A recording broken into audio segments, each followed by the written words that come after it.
അച്ഛാ, ഈ മുനമ്പത്തിന് വളരെ വലിയ രീതിയിലുള്ള ഭിന്നത രൂപപ്പെട്ടു എന്നും അവിടെ രണ്ട് തട്ടായെന്നും ഒരു ഭാഗം ആളുകൾ നാളെ മുതൽ സമരം നിർത്തുന്നു എന്ന് പറയുന്നു. അപ്പോൾ പറയുന്നു മറ്റൊരു ഭാഗം പള്ളിക്ക് മുൻപിലായി സമരം തുടരുകയാണ് എന്ന് പറയുന്നു. എന്താണ് ഇതിൻ്റെ നിജസ്ഥിതി? എന്താണ് സമരം തുടരാനുള്ള കാരണമായി അങ്ങ് വിശ്വസിക്കുന്നത്? ഞാനും അങ്ങനെയുള്ള വാർത്തകളാണ് കേൾക്കുന്നത്. സത്യത്തിൽ സമരം നിർത്തുന്നു എന്ന വാർത്ത ഇന്നലെ തന്നെ ഞാൻ കേട്ടു. അത് ഞെട്ടിക്കുന്ന ഒരു വാർത്തയായിരുന്നു. എന്തുകൊണ്ട് സമരം നിർത്താൻ ഭൂസംരക്ഷണ സമിതി തീരുമാനിച്ചു എന്ന് മനസ്സിലാകുന്നില്ല. എഴുതിയ കുറിപ്പ് നിങ്ങൾക്ക് കിട്ടിക്കാണും. അതിൽ പറയുന്നത് കരമടക്കാനായി കോടതി ഇടക്കാല ഉത്തരവ് പുറപ്പെടുവിച്ചു എന്ന് മാത്രമല്ല, പിന്നെ പോക്കുവരവ് നടത്താനായി ഒരു ഹെൽപ്പ് ഡെസ്ക് ഇട്ടുതരാമെന്ന് സർക്കാർ വാഗ്ദാനം കൊടുത്തിട്ടുണ്ട് അത്രേ.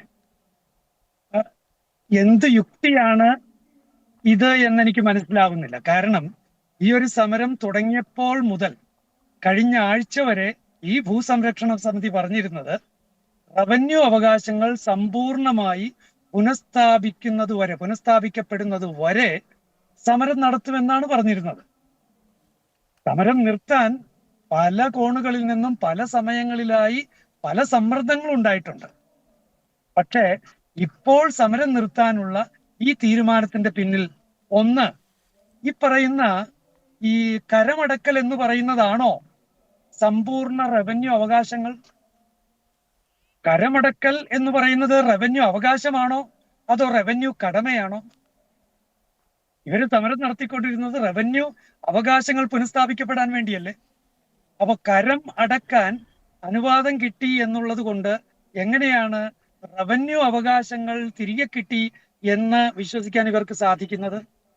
രണ്ട്, മുനമ്പത്തെ ജനം അവരുടെ ഭൂമി പോക്കുവരവ് ചെയ്തിട്ടില്ല എന്നാണോ ഇവരുടെ നിലപാട്?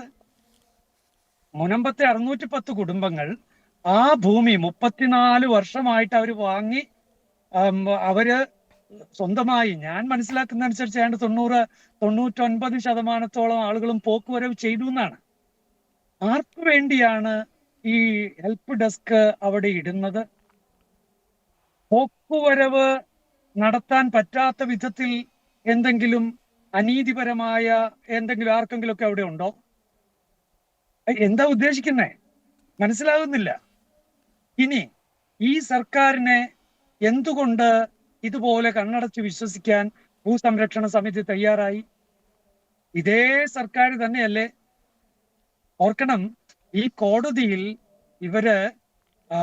കോടതിയിൽ സമർപ്പിച്ച സത്യവാങ്മൂലം കൊച്ചി തഹസിൽദാർ ഈ കോടതിയിലേക്ക് ഒക്ടോബർ 28-ാം തീയതി, കഴിഞ്ഞ ഒക്ടോബർ 28-ാം തീയതി ഒപ്പിട്ട് കൊടുത്തിട്ടുള്ള കൊച്ചി തഹസിൽദാർ ശ്രീ വി ജയേഷ് ഒപ്പിട്ട് കൊടുത്തിട്ടുള്ള ആ സത്യവാങ്മൂലത്തിൽ എന്താ പറയുന്നത്?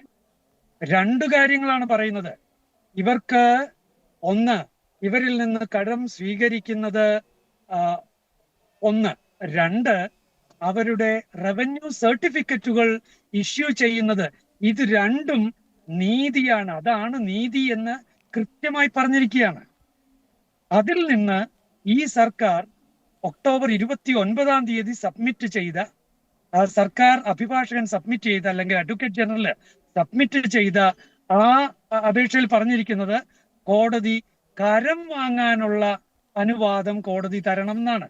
എന്തുകൊണ്ടാണ് കൊച്ചി തഹസിൽദാരുടെ ആ സമ്പൂർണമായ ശുപാർശ എന്തുകൊണ്ടാണ് ഈ സർക്കാർ കോടതിയുടെ മുന്നിൽ അവതരിപ്പിക്കാൻ കഴിയാതെ പോയത് ഈ സർക്കാരിന്? അപ്പോൾ ഈ മുനമ്പം ജനതയോട് ആത്മാർത്ഥതയുണ്ട് ഈ സർക്കാരിന് എന്ന് പറയാൻ കഴിയുമോ? കഴിഞ്ഞ 4 വർഷമായി റവന്യൂ അവകാശങ്ങൾ നഷ്ടപ്പെട്ട് ഏതാണ്ട് റവന്യൂ തടങ്കലിലായിരിക്കുന്ന അവസ്ഥയിലല്ലേ ഈ മനുഷ്യര്?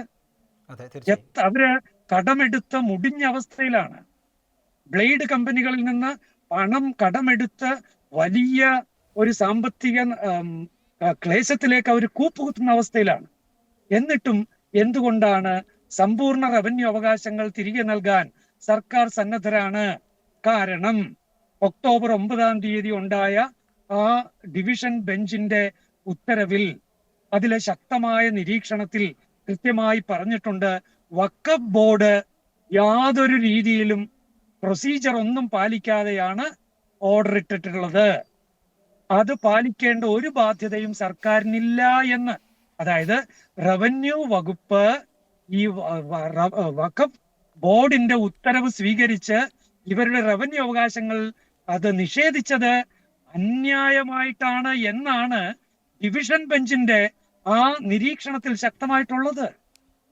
അപ്പൊ പിന്നെ സർക്കാർ എന്താ ചെയ്യേണ്ടത്? ശരിയാണ്, റവന്യൂ വകുപ്പിന് തെറ്റുപറ്റിപ്പോയി, അതുകൊണ്ട് ഞങ്ങൾ തയ്യാറാണ്, സർക്കാർ തയ്യാറാണ്, ഈ സമ്പൂർണ്ണ റവന്യൂ അവകാശങ്ങൾ തിരികെ നൽകാൻ തയ്യാറാണ് എന്നല്ലേ കോടതിയിൽ പറയേണ്ടത്. അങ്ങനെയാണെങ്കിൽ ഈ ഇനിയിപ്പോ നാളെ തൊട്ട് രണ്ടാം ഭൂസമരം നടക്കാൻ പോവാണല്ലോ, അപ്പൊ അതില് ഇനി എന്തെങ്കിലും ആരുടെയെങ്കിലും സമ്മർദ്ദം ഉണ്ടോ, അല്ലെങ്കിൽ രാഷ്ട്രീയ ഇടപെടലുകൾ ഉണ്ട് എന്ന് അച്ഛൻ കരുതുന്നുണ്ടോ? ഇത് മൊത്തം രാഷ്ട്രീയമല്ലേ, ഈ കാണുന്നത് മൊത്തം രാഷ്ട്രീയമല്ലേ. രാഷ്ട്രീയമല്ലാതെ എന്താണ് മുനമ്പത്ത് നടന്നുകൊണ്ടിരിക്കുന്നത്? അവിടെ അഡ്വക്കേറ്റ് വാദിക്കാനായിട്ട് അഡ്വക്കേറ്റിനെ വെച്ചത് അത് UDF രാഷ്ട്രീയമല്ലേ. 2, ഇപ്പോ ഈ കരമടക്കാൻ അനുവാദം കിട്ടിയപ്പോ തന്നെ ഉടനെ സമരം നിർത്തുന്നത് ഈ തദ്ദേശ സ്വയംഭരണ സ്ഥാപനങ്ങളിലേക്ക് തെരഞ്ഞെടുപ്പ് അടുത്തു വന്നിരിക്കുന്ന ഈ സമയത്ത് അത് LDF രാഷ്ട്രീയമല്ലേ. ഇനി അവിടെ വീണ്ടും ഒരു രണ്ടാം സമരം തുടങ്ങാൻ പോകുന്നു എന്ന് പറയുന്നു. അതിന്റെ പിന്നിലുള്ളത് BJPയുമായി ബന്ധപ്പെട്ട ആളുകളാണെന്ന് കേൾക്കുന്നു. അതും രാഷ്ട്രീയമല്ലേ. പക്ഷെ 610 കുടുംബങ്ങളുടെ ആ രാഷ്ട്രീയം മാറ്റിവെച്ചുകൊണ്ട് 610 കുടുംബങ്ങൾക്ക് വേണ്ടി നിലകൊള്ളാൻ മുനമ്പത്ത് ആരുമില്ലേ? ഭൂസംരക്ഷണ സമിതിക്ക് സാധിക്കുന്നില്ലേ? എന്തുകൊണ്ടാണ് രാഷ്ട്രീയം ഇവർക്ക് ഇത്ര പ്രധാനപ്പെട്ടതായിട്ട് മാറിയിട്ടുള്ളത്? ഈ രാഷ്ട്രീയം മണുത്തത് കൊണ്ടാണ് ഞാന് തുടക്കം തന്നെ അവിടെ നിന്ന് ആ സമരത്തിന്റെ കാര്യങ്ങള് രാഷ്ട്രീയപരമായിട്ട് മാറിപ്പോകുന്നു എന്ന് കണ്ടപ്പോഴാണ് പിന്നെ ഞാൻ മാറി നിൽക്കുന്നത്. അതേപോലെ മറ്റൊരു പ്രധാനപ്പെട്ട പ്രശ്നം, ഈ തദ്ദേശ സ്വയംഭരണ സ്ഥാപന തെരഞ്ഞെടുപ്പ് വന്നപ്പോൾ തന്നെ നമുക്കറിയാം അവിടുത്തെ കൺവീനർ തന്നെ കോൺഗ്രസിന്റെ ഒരു സ്ഥാനാർത്ഥിയാവുന്ന സാഹചര്യം വന്നു. അപ്പോൾ പെട്ടെന്ന് ഈ സമരം എടുപടെ എന്ന് നടത്താനുള്ള ഒരു കാരണം രാഷ്ട്രീയ നേതാക്കന്മാരുടെ ആരുടെയും സമ്മർദ്ദമോ അല്ലെങ്കിൽ രാഷ്ട്രീയത്തിനകത്ത് വല്ലാണ്ട് ഇടപെട്ട് പോയിട്ടുണ്ടോ? കലങ്ങി മറിയുന്നതാണോ അവിടെ? എന്താ സംശയം? ഞാൻ അതുകൊണ്ടല്ലേ എത്രയോ പ്രാവശ്യം ഞാൻ ഇവരുടെ ഈ പറയുന്ന മുനമ്പത്ത് നടക്കുന്ന രാഷ്ട്രീയ കോമാളിത്തത്തെ കുറിച്ച് ഞാൻ എത്ര പ്രാവശ്യം എഴുതി കഴിഞ്ഞു. ഇതാ ഇപ്പൊ നടക്കുന്നത് തനി രാഷ്ട്രീയമല്ലെന്ന് ആർക്ക് പറയാൻ കഴിയും? അല്ലെങ്കിൽ യുക്തിഭദ്രമായി എന്തുകൊണ്ട് സമരം നിർത്തുന്നു എന്ന് പറയാൻ ആ ഭൂസംരക്ഷണ സമിതിക്ക് കഴിയട്ടെ. എന്തുകൊണ്ട് സമരം നിർത്തുന്നു? സമ്പൂർണ്ണ റവന്യൂ അവകാശങ്ങൾ നിങ്ങൾക്ക് തിരികെ കിട്ടിയോ? തിരികെ കിട്ടിയെങ്കിൽ സമരം നിർത്തൂ, അത് ശരി തന്നെയാണ്. ഇപ്പോൾ കരമടക്കാൻ പറയുന്ന ഈ സംഗതി അത് എങ്ങനെയാണ് സമ്പൂർണ്ണ റവന്യൂ അവകാശമായിട്ട് വരുന്നത്? 1 മാസവും കൂടി കാത്തു നിൽക്കാൻ എന്തുകൊണ്ട് ഈ സമരസമിതിക്ക് അല്ലെങ്കിൽ ഈ മുനമ്പത്തെ ഈ ഭൂസംരക്ഷണ സമിതിക്ക് കഴിഞ്ഞില്ല? കാരണം ഡിസംബർ 17-ാം തീയതിയാണ് വിശദമായ വാദം കോടതി കേൾക്കുന്നത്. ഇപ്പോൾ ഉള്ളത് ഒരു ഇടക്കാല ഉത്തരവാണ്. പക്ഷേ ഡിസംബർ 17-ാം തീയതി വിശദമായ വാദം കേട്ട് അവിടെ സമ്പൂർണ്ണ റവന്യൂ അവകാശങ്ങൾ മുനമ്പങ്കാർക്ക് തിരികെ കിട്ടാൻ വേണ്ടി തന്നെയാണ് ഞങ്ങൾ അഡ്വക്കേറ്റിനെ കൊണ്ടുവന്നിട്ടുള്ളത്.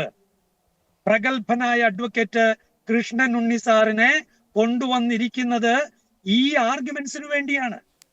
എന്തുകൊണ്ട് ഈ ഭൂസംരക്ഷണ സമിതിക്ക് ആ 17-ാം തീയതിയിലെ കോടതിയിലെ വാദങ്ങളും അതിനുശേഷം വരുന്ന വിധിയും വരെ കാത്തു നിൽക്കാൻ എന്തുകൊണ്ട് മനസ്സില്ല? രാഷ്ട്രീയമല്ല എങ്കിൽ പിന്നെ എന്ത്?